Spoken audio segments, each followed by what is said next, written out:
nuestro tiempo no sabe lo que es el amor, que vive perdiendo el tiempo, buscando y sin encontrar. Amar es entregarse en alma y cuerpo a la humanidad. Vivir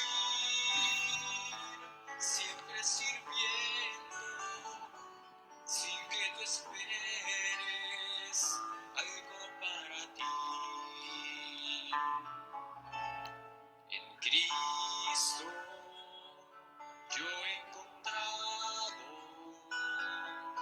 ejemplo de paz y de amor. La muerte del crucificado me cuenta de su gran amor. Amar es entregarse en alma y cuerpo a la humanidad. Vivir siempre sirviendo sin que tú esperes algo para ti. Y siempre debes hablar que en Cristo hay salvación, llevando este mensaje de muerte y resurrección. Amar es entregarse en alma y cuerpo a la humanidad. Vivir siempre sirviendo sin que tú esperes algo para ti. Hay mucha verdad bíblica en este canto. Amar no se trata solamente de decirlo. El amor no se expresa solamente en palabras. El amor debe materializarse siempre en hechos, en acciones, por aquel que decimos que amamos. Y amar es siempre buscar el bien de aquel que es objeto de nuestro amor, sacrificándonos a nosotros mismos, tal como lo hizo nuestro Señor Jesucristo. Él es el mejor ejemplo del amor. Él es el amor mismo. Y el amor es su esencia, porque Dios es amor. Y en esto de amar nadie le gana. Él es el ejemplo máximo a seguir. De este tema vamos a seguir hablando. Escuchen la palabra de Dios. En esto hemos conocido el amor, en que Él puso su vida por nosotros. También nosotros debemos poner nuestras vidas por los hermanos. Pero el que tiene bienes de este mundo y ve a su hermano tener necesidad y cierra contra él su corazón, ¿cómo mora el amor de Dios en él? Hijitos, hijitos míos, no amemos de palabra ni de lengua, sino de hecho y en verdad. Este es nuestro pasaje para el día de hoy. Está muy conectado con el pasaje que vimos ayer, que nos muestra que El amor es la evidencia de haber pasado de muerte a vida. Sabemos que hemos pasado de muerte a vida en que amamos a los hermanos. Y vimos que todo aquel que aborrece a su hermano es un asesino, es un homicida. Aquel que dice, ese hermano, la verdad no lo paso, me hace enojar todo el tiempo, no lo quiero, me molesta tan solo su presencia. Cuidado con sentir eso en nuestro corazón, porque la Biblia dice aquí que ningún homicida tiene vida eterna permanente en él. Yo espero que la palabra de Dios esté hablando a nuestros corazones y esté provocando un cambio en nuestra manera de pensar y en nuestra manera de ser. Cuidado con estar guardando en nuestro corazón enojos, resentimientos con los hermanos. Bueno, hay ya 2 ocasiones en la epístola de Juan en donde Juan nos propone que la evidencia inconfundible de los verdaderos hijos de Dios es que amamos a los hermanos. Allá en el capítulo 2, versículos 7 al 11 vimos estas palabras. Hermanos, no os escribo mandamiento nuevo, sino el mandamiento antiguo que habéis tenido desde el principio. Este mandamiento antiguo es la palabra que habéis oído desde el principio. Sin embargo, os escribo un mandamiento nuevo, que es verdadero en él y en vosotros, porque las tinieblas van pasando y la luz verdadera ya alumbra. El que dice que está en luz y aborrece a su hermano, está todavía en tinieblas. El que ama a su hermano permanece en la luz, y en él no hay tropiezo. Pero el que aborrece a su hermano está en tinieblas, y anda en tinieblas, y no sabe a dónde va, porque las tinieblas le han cegado los ojos. Este es el efecto del pecado en el hombre. Lo ciega, no le deja ver. Bueno, esa es la primera ocasión que Juan habla así. Luego lo hace en el capítulo 3, versículos 10 al 15, donde Juan habla así: en esto se manifiestan los hijos de Dios y los hijos del diablo. Todo aquel que no hace justicia y que no ama a su hermano no es de Dios, porque este es el mensaje que habéis oído desde el principio, que nos amemos unos a otros, no como Caín, que era del maligno y mató a su hermano. ¿Y por qué causa le mató? Porque sus obras eran malas y las de su hermano justas. Este es la segunda vez que Juan nos habla así. Otra prueba de que nos dio Juan es el deseo de obedecer la palabra de Dios, guardando sus mandamientos, ya que Dios ha hecho una transformación en el corazón del hombre, que lo ha regenerado, ya que Dios le ha impartido vida, y el hombre actúa, piensa y actúa de otra manera. Dice en el versículo 3 del capítulo 3, y todo aquel que tiene esta esperanza en él se purifica a sí mismo, así como él es puro. ¿Esperanza de qué? Que un día el Señor se va a manifestar. ¿Y que Él se va a manifestar y seremos semejantes a Él. Vamos a ser glorificados cuando Él aparezca en esa nube y vamos a ir con Él. Y Juan dice, todo aquel que tiene esta esperanza en Él se purifica a sí mismo, así como Él es puro.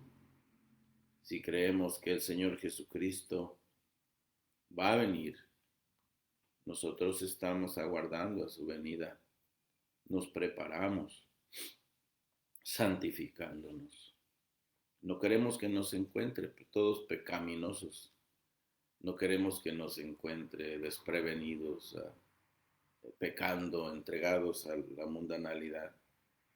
Queremos que nos encuentre santos, preparados para su regreso. Ahora, si creemos que el Señor Jesucristo es el Hijo de Dios y que ha venido en carne, obedecemos la palabra de Dios y amamos a los hermanos, entonces tenemos las evidencias de ser auténticos hijos de Dios. Estas tres pruebas da el apóstol Juan en su epístola, de que en verdad hemos nacido de nuevo, que ya hemos ingresado a la familia de Dios. Primero, creemos en el Señor Jesucristo. Creemos que Él es el Hijo de Dios.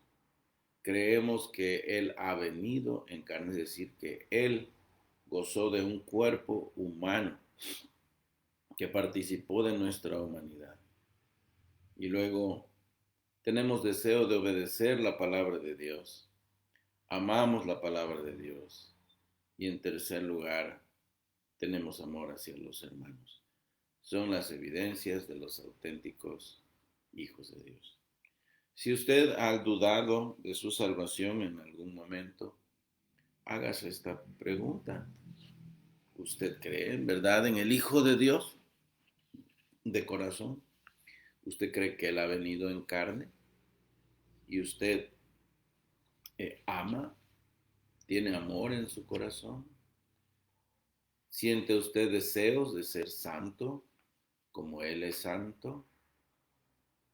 Porque hay personas que desconectan esto de la vida. Creen que por tener almacenado el dato, el conocimiento de quién es Jesús y tener una doctrina ortodoxa, una teología buena en su mente, eso les hace salvos. Eso no hace salvo a nadie. Satanás conoce la Biblia mejor que cualquiera y no se va a salvar. Los demonios creen y tiemblan, pero eso no produce ningún cambio en sus vidas. Ellos odian a Dios, ellos odian su palabra, ellos odian la santidad, y los que son del diablo aman las cosas del diablo, desprecian a Dios y su señorío.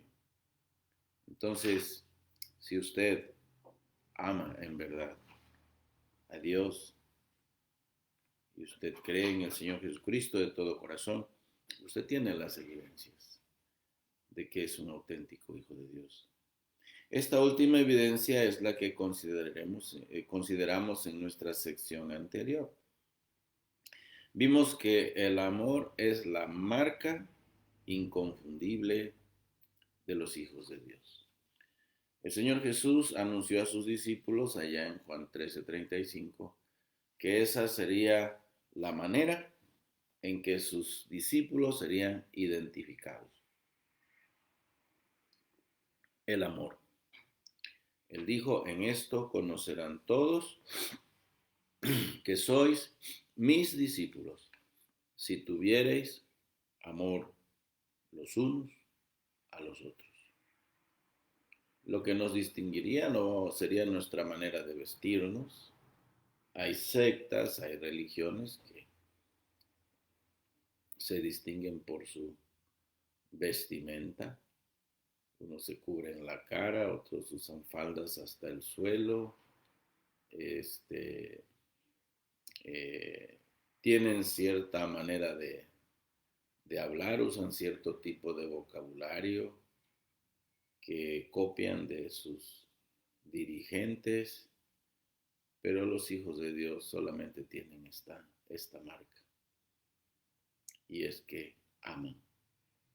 Y no solamente aman a sus amigos, a los que les tratan bien, a los que les quieren.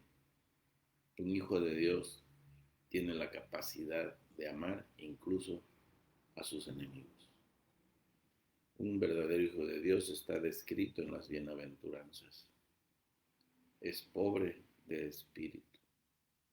Eso le lleva a llorar por sus pecados.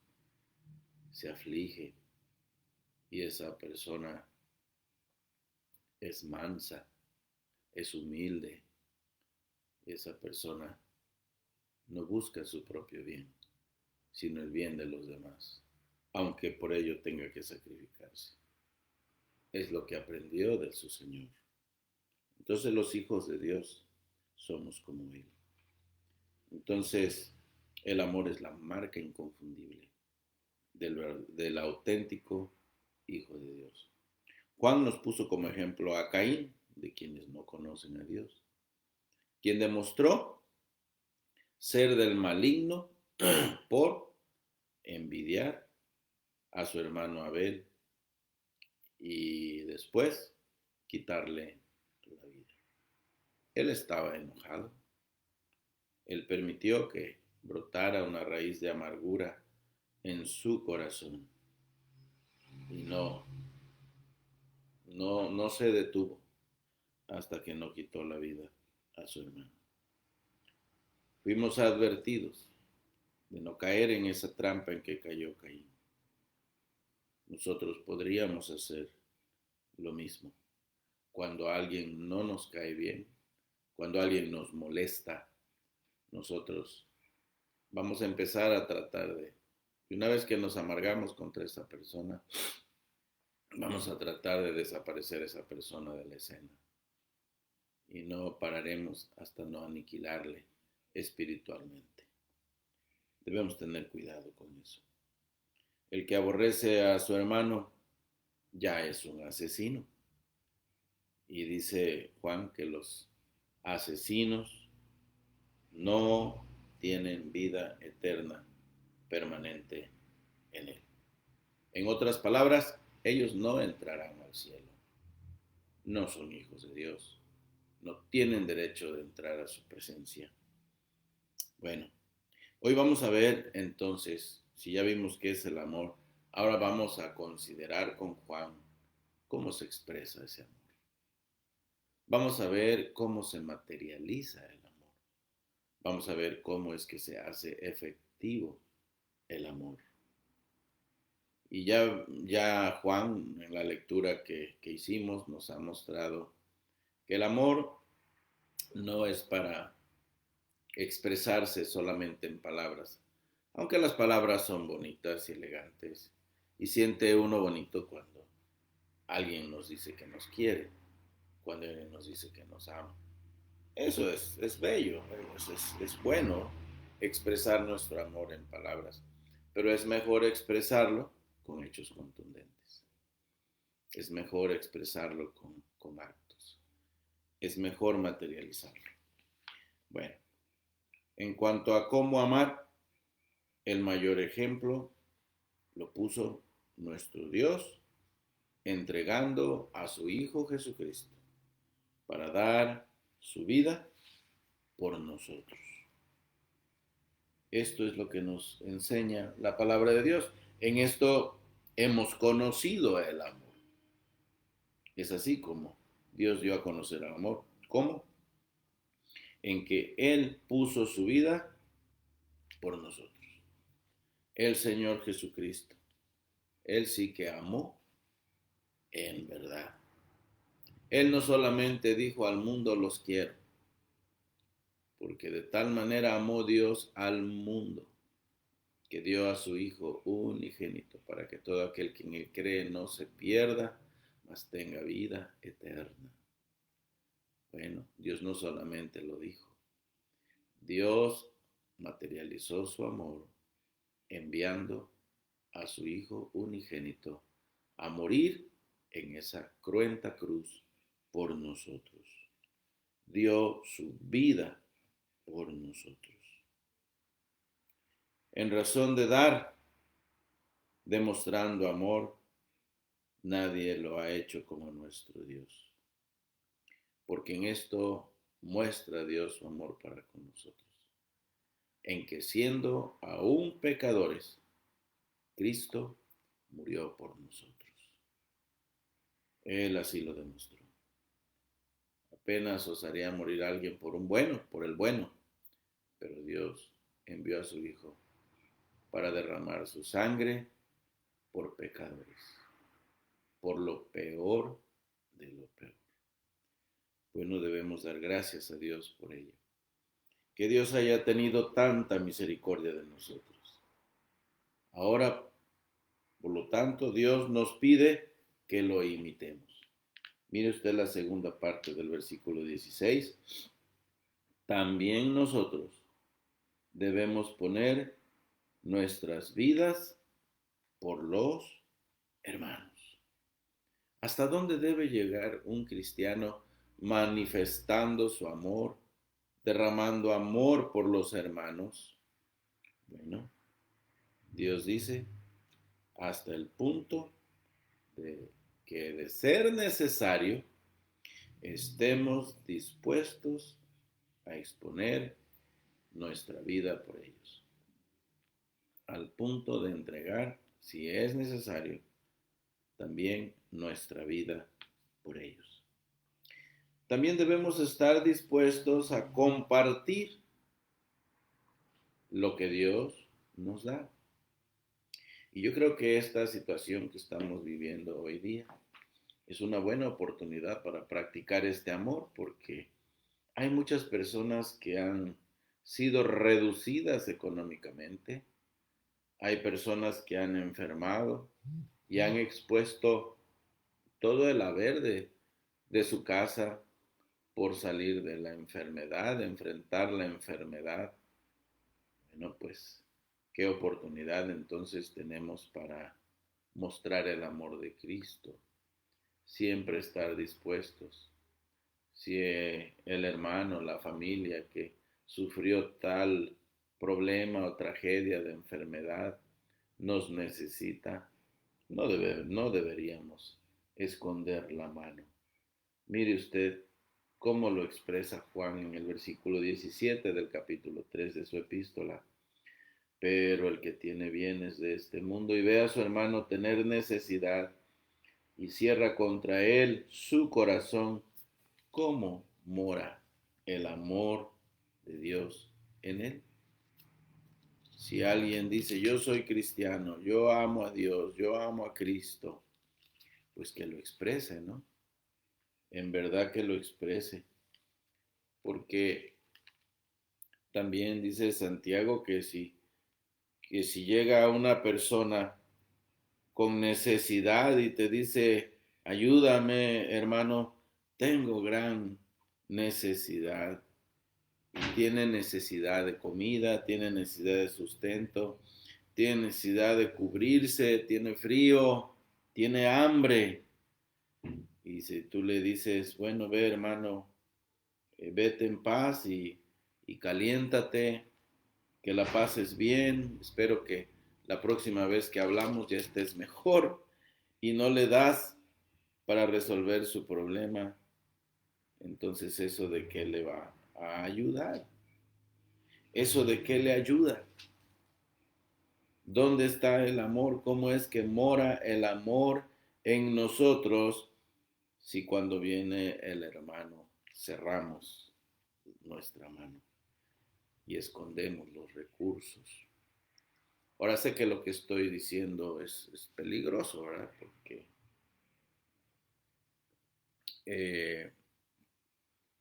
no a toda persona se le debe dar. Debemos ser sabios también en esto de dar. Y debemos tener cuidado de no fomentar malas actitudes en los hermanos, porque también la Biblia habla de esto. Allá en Tesalónica, en esa provincia de Macedonia, había una iglesia donde había problemas de esta clase. había hermanos que decidían entregarse al ministerio, aparentemente decidían entregarse al ministerio de tiempo completo, para simplemente aprovecharse de la bondad de los hermanos. Y bueno, pues el apóstol Pablo tuvo que amonestarles en su segunda epístola. Él es muy contundente. Y él de plano les dice: el que no quiera trabajar, pues tampoco coma. Es muy fuerte el lenguaje de Pablo. Su atrevimiento es grande, pero él dijo la verdad.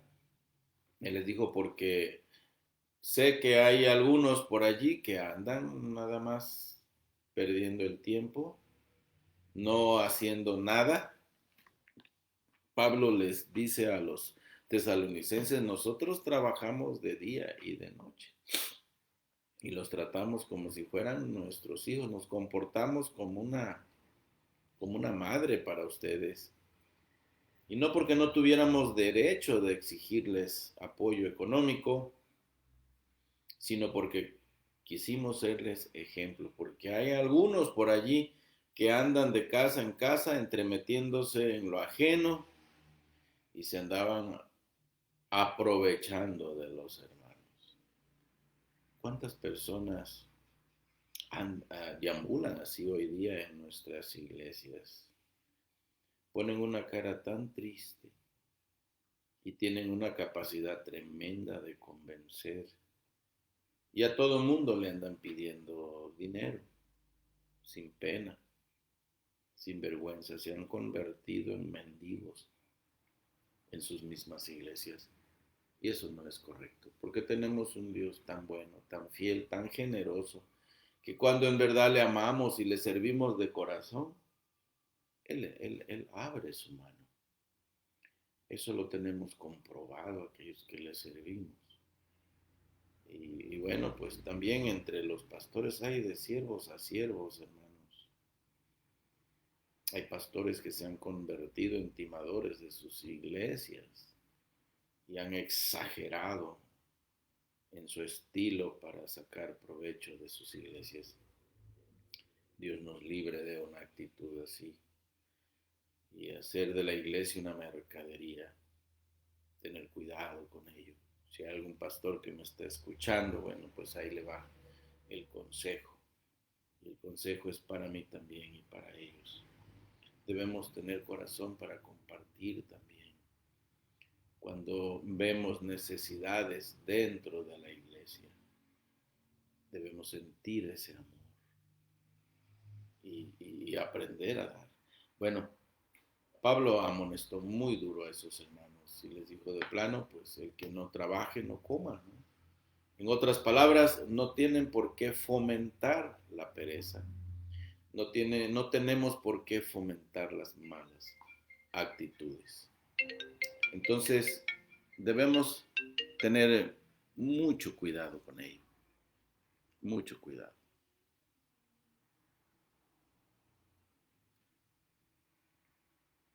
Creo que se cortó la transmisión.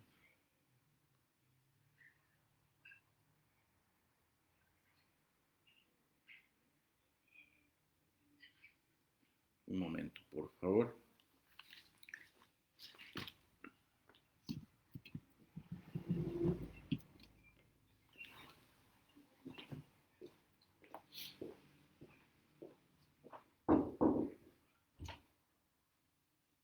La llamada cortó la transmisión.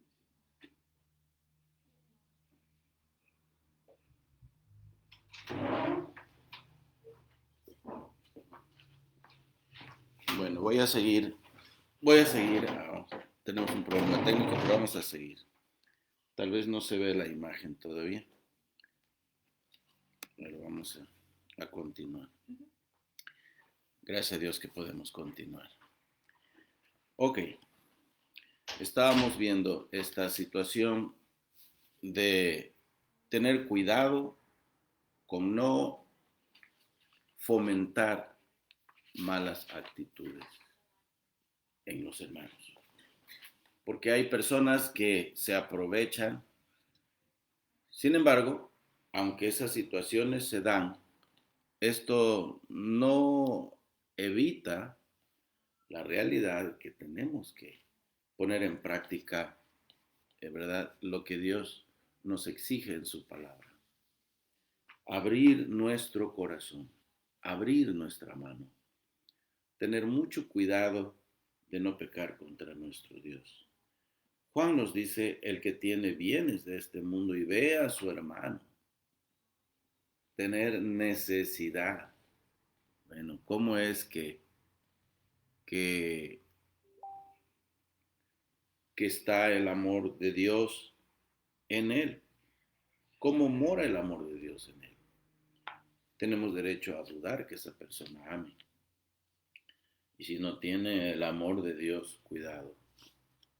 Porque Juan está diciéndonos, tanto en su evangelio como en esta epístola, que el amor es distintivo de los hijos de Dios. También debemos estar dispuestos entonces a compartir de nuestros dineros con los hermanos. El verdadero amor se muestra de maneras concretas y se materializa en actos de bondad. Si sabemos cómo es la situación de una persona, bueno, pues en ese momento debemos abrir la mano, ni siquiera preguntar porque podemos avergonzar a la persona, simplemente ayudarle. A veces necesitamos saber y también se requiere que el hermano sea humilde para reconocer que tiene una gran necesidad y aceptar el apoyo que se le brinde. Porque a veces es el orgullo, es tremendo. Ah, no, yo no voy a dejar que alguien diga que me ayudaron. Jamás voy a permitir que alguien levante la voz y diga, acuérdate que cuando estabas tan necesitado nosotros te ayudamos o yo te ayudé. No, hermanos, debemos ser sencillos, hijos de Dios. Y cuando algún hermano nos ofrezca su apoyo, su ayuda, no pecar de orgullo y decidir que no vamos a aceptar, porque le estaremos evitando una bendición a ese hermano. Cuando nosotros damos y lo hacemos de corazón, eso glorifica al Señor. Eso es de bendición. Y le damos la oportunidad a un hermano también de ser bendecidos. Porque si nosotros ayudamos a otros, el Señor es glorificado por nosotros. Y Él no se queda con nada. Él siempre responde en actos de misericordia para aquel que da. Porque así dice la palabra de Dios. Es mayor bendición dar que recibir. Dice la palabra de Dios también que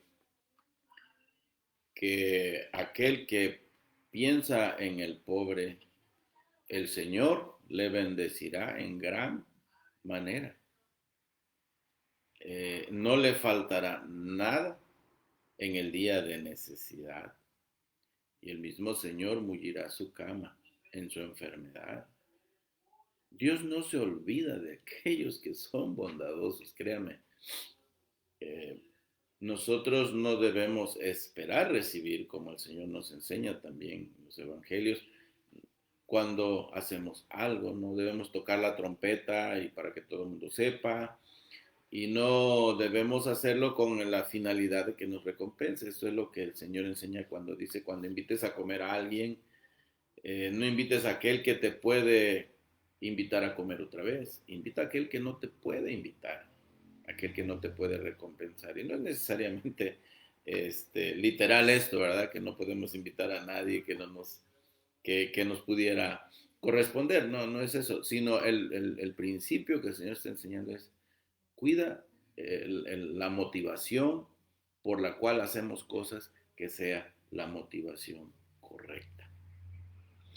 Y bueno, tal vez esa persona a quien compartimos nuestros alimentos o nuestros dineros no nos pueda pagar, no nos pueda recompensar, pero Dios está viendo desde los cielos y Él va a buscar la manera de hacerlo, de regresar aquello que damos y lo va a regresar, pero con mucho más abundancia.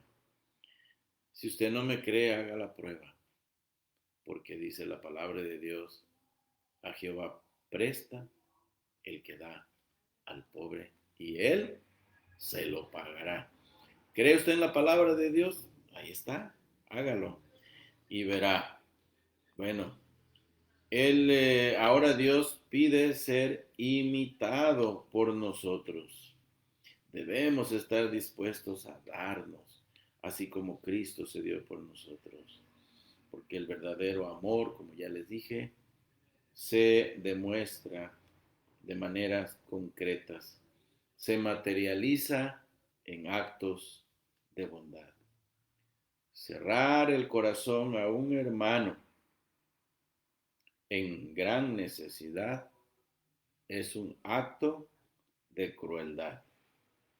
Si actuamos así, entonces tenemos la evidencia que Dios está con nosotros. El entregarse los unos a los otros fue característico en la iglesia del primer siglo, en la iglesia de la era apostólica. Esto fue característico en ellos.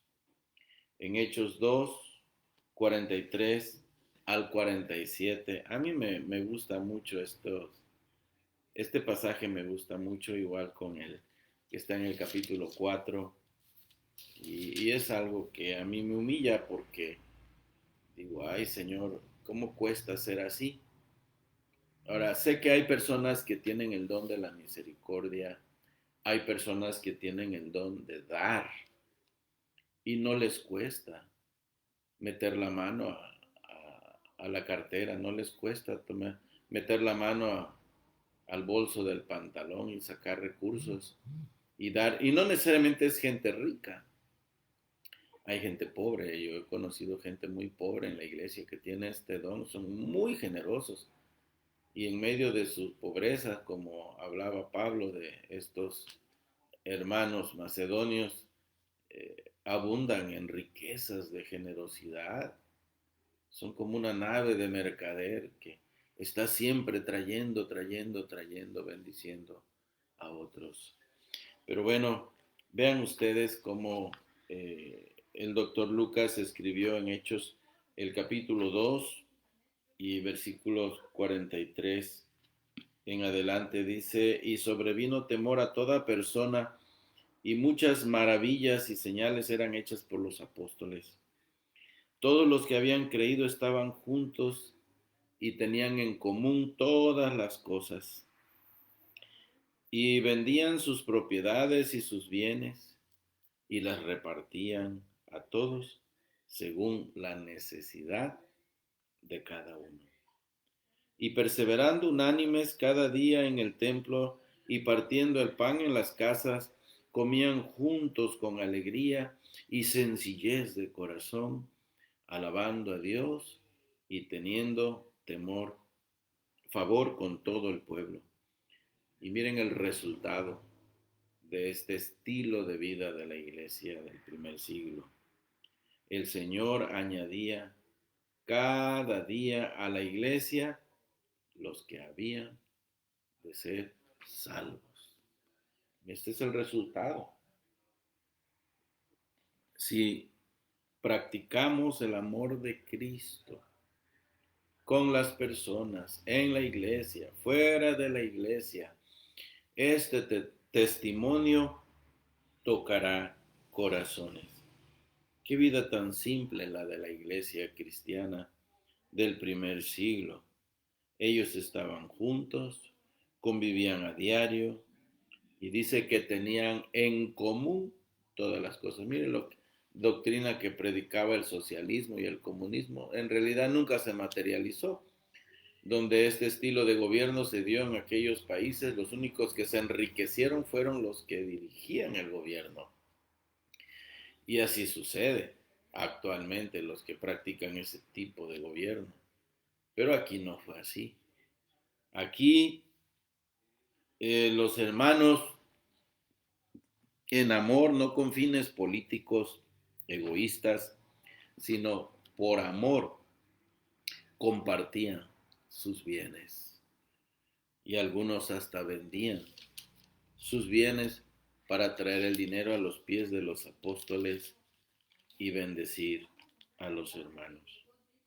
Bueno, en el capítulo 4 también, versículo 32 en adelante, habla con de la misma manera. Y la multitud de los que habían creído eran de un corazón y un alma. Había una iglesia muy unida. Ellos estaban muy unidos. Eran de un corazón y un alma. Y ninguno decía ser suyo propio nada de lo que poseía, sino que tenían todas las cosas en común. Bueno, ¿no sería maravilloso que este espíritu se viviera otra vez en la iglesia? Dice el versículo 33 del capítulo 4 de Hechos, y con gran poder los apóstoles daban testimonio de la resurrección del Señor Jesús, y abundante gracia era sobre todos ellos. Miren, la gente que veía este estilo de vida abría sus oídos, escuchaban la predicación y creían. Dice el versículo 34, así que no había entre ellos ningún necesitado, porque todos los que poseían heredades o casas las vendían y traían el precio de lo vendido y lo ponían a los pies de los apóstoles y se repartía a cada uno según su necesidad. Wow, qué testimonio tan hermoso el de la iglesia de la era apostólica, el de la iglesia del primer siglo. La ayuda social, asistencia social, era fuerte en aquellos días. Imagínese usted que se viviera ese espíritu, se viviera hoy día en nuestras iglesias. No habría personas sufriendo extrema necesidad en nuestras iglesias, porque todos nos entregaríamos a todos. Y el hermano más pudiente ayudaría al menos pudiente y no habría tanta necesidad. Incluso cuando salimos de nuestros cultos, de nuestras reuniones, ¿verdad? Es muy egoísta la manera en que salimos. A veces no queremos ni saludar. Nos consumen las ganas de irnos, subirnos en nuestros vehículos si lo tenemos. Y aunque esté lloviendo, si vemos una viuda que se va a mojar, no nos importa. Somos muy crueles como para no invitar a esa viuda y decirle, súbase, le voy a llevar a su casa.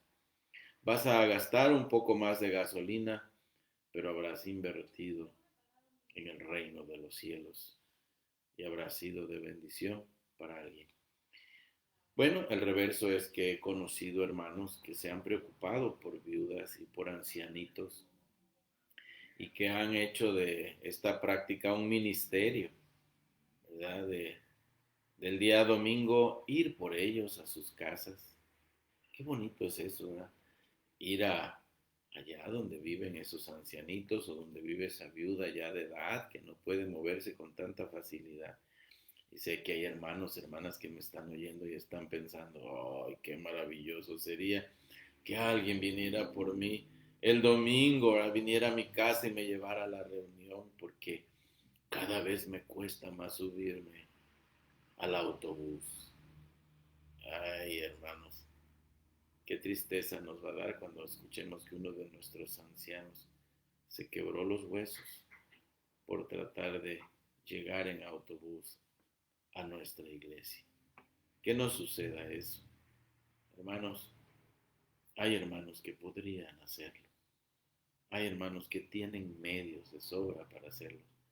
Que ese egoísmo se nos salga del corazón y estemos dispuestos a materializar el amor de Cristo en maneras concretas como esta. ¿Qué tal si usted que me está oyendo y tiene esa capacidad se esfuerza? Sé que no es fácil, yo no estoy diciendo que sería fácil, porque usted a veces batalla para sacar a su propia familia de casa y llegar a tiempo a la reunión. Más si se toman demasiado tiempo para salir de casa, más si algunos ni siquiera tienen interés en ir a la iglesia y usted les apura más y le dice, no, salgan, vamos a salir media hora antes porque voy a regresar por unos ancianitos y los voy a traer al culto de la iglesia. Bueno, aunque llegara usted un poquito tarde, pero sería, ¿se imagina usted el gozo que va a traer usted al corazón de uno de nuestros ancianos? Bueno, esto será cuando termine la pandemia, ¿verdad? Porque hoy día nuestros ancianitos los tienen encerrados, por amor los están cuidando, deben tener paciencia de que pues sus familiares no los quieren exponer. Hay casos donde los ancianitos pues, todavía se mandan solos, ¿verdad? Y deciden que van a ir, venga lo que venga, ellos quieren estar allí y están dispuestos a morir en la raya, ¿verdad? Pero en algunos casos que no les es permitido. Bueno, tengan paciencia. Miren, la asistencia social, el dar amor de esta manera, era algo clásico en la iglesia primitiva. Ellos entendían muy bien esto y Juan lo entendía muy bien. Él fue pastor en la iglesia de Jerusalén, y él fue pastor en la iglesia de Éfeso. Y él dice, hijitos míos, no amemos de palabra ni de lengua, sino de hecho y en verdad. No amemos de lengua, no hablemos solamente de palabra ni de lengua, sino de hecho y en verdad. Esto de la asistencia social era una cosa bien fuerte en aquellos tiempos. Pablo menciona allá en Gálatas 2:10 que cuando fue a visitar allá a la iglesia de Jerusalén y habló con Santiago, el pastor de la iglesia. Hace un momento les dije que Juan era pastor, ya me equivoqué, eso no es cierto. Él estuvo en Éfeso. No, era Santiago el que estaba allá, o Jacobo, el que recibió a Pablo y habló con él. Incluso él le aconsejó, le dijo que si iba a entrar, iba a llegar allí al templo, él tuviera cuidado y que ahora que estaba allí en Jerusalén, los judíos iban a preguntar porque se comentaban cosas de su persona, que él estaba en contra de la ley de Moisés y las tradiciones y cosas así, y eso le podría traer problemas. Pero miren, él, lo que es Jacobo, o sea, Santiago, Pedro y Juan, le recomendaron a Pablo y a Bernabé que no se olvidaran de los pobres. Y Pablo dijo, lo cual inmediatamente hicimos. El apóstol Pablo tenía un corazón muy tierno, tenía un corazón muy amoroso y él se propuso hacer una colecta, juntar dinero, juntar recursos de las iglesias para apoyar a los hermanos en Judea, especialmente la iglesia de Jerusalén, porque él sentía esta carga tremenda de ayudar a los hermanos. Y juntaron una buena ofrenda y de esa manera aliviaron la necesidad en Judea porque vino una hambre tremenda. Había ocasiones en que se escaseaban los granos en aquella época. Era una situación muy difícil, pues se tardaba a veces para que los granos llegaran, ¿verdad? Eh, a veces por vía marítima, tenían que llegar a lugares muy distantes y cuando se escaseaba y no había productos suficientes en el país, la gente sufría de hambre, mucha hambre. Hoy día, bueno, nosotros no padecemos de esas cosas, gracias a Dios. La tecnología ha avanzado, ahora el transporte se hace por vía marítima, por vía aérea, por vía terrestre. y todo es mucho más rápido gracias a la tecnología y a la manera de mover las cosas, pero en aquellos tiempos no. Pero era necesario que las iglesias se preocuparan. De todos modos, hermanos, la necesidad no se abate de manera total y hay siempre oportunidad de ayudar a alguien.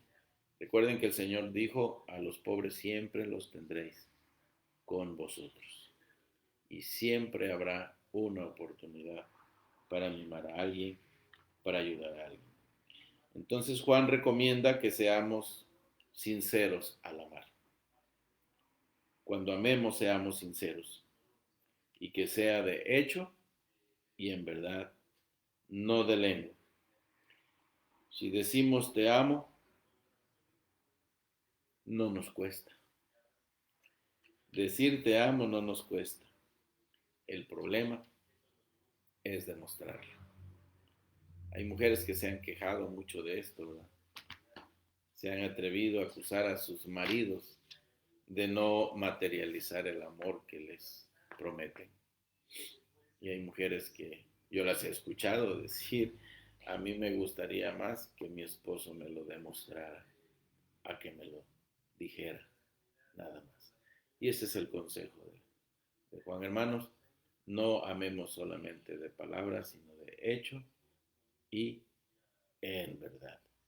Hermanos, espero que la palabra de Dios haya motivado nuestros corazones a amar en verdad. Porque el amor se debe expresar de maneras concretas. Y amar es entregarnos completamente a la humanidad. Entregarnos al hermano, entregarnos a aquel que tiene necesidad, aquel que no tiene recursos, aquel que está enfermo, aquel que no puede valerse por sí mismo. Y Dios siempre nos va a dar una oportunidad de poner en práctica ese amor. Hermanos, espero que estos devocionales de esta semana les hayan animado. Sigamos confiando en el Señor, sigamos amando. Espero que la próxima semana nuestra aventura en la palabra sea de gran bendición.